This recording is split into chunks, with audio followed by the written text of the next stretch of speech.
बिस्मिल्लाहिर्रहमानिर्रहीम। अस्सलाम वालेकुम। गुल हसन इबू पोटरो अवां जे लाइ हाज़िर ख़िदमत। वतायो फ़क़ीर सफ़र तां मोटियो। सफ़र तमामु डिघो हुयो। रस्ते में हलंदे हलंदे हिन खे उञ बि लॻी ऐं बुख बि अची वरायुसि।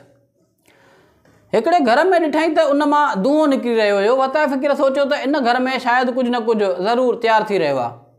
अची सॾु कयईं, दर ते बीही अची सॾु कयईं, अदा आहे को घर वारो जेको ॿाहिरि निकिरी अचे। हिकिड़ी औरत ॿाहिरि निकिरी आई। चयईसि अदा घर वारो त कोन्हे को। वतायो फ़क़ीर चयसि त अधी बुख बि लॻी आहे ऐं उञ बि लॻी आहे। उन औरत वतायो फ़क़ीर खे चयो त अलाह वाट जो भतु तयारु कयो अथमि, गरम गरम तमामु जल्द तयारु थी रहियो आहे। बसि तव्हां वेहो, तव्हांखे मां पाणी ॾियां थी, जेसि ताईं साहु पटींदो ओसि ताईं भतु बि तयारु थी वेंदो। वतायो फ़क़ीर पाणी पी कुझु टाइम इंतज़ारु कयो।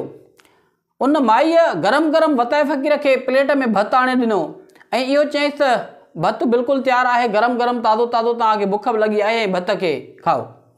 वतायो फ़क़ीर खे बुख ॾाढी लॻल हुई, उन करे भतु गरम गरम ऐं तेज़ीअ सां काफ़ी भतु खाई वियो। जॾहिं भतु खाई फ़ारिग़ थियो ऐं वञणु लॻो त उन औरत चयसि त अलाह जा दरवेश दुआ कजां।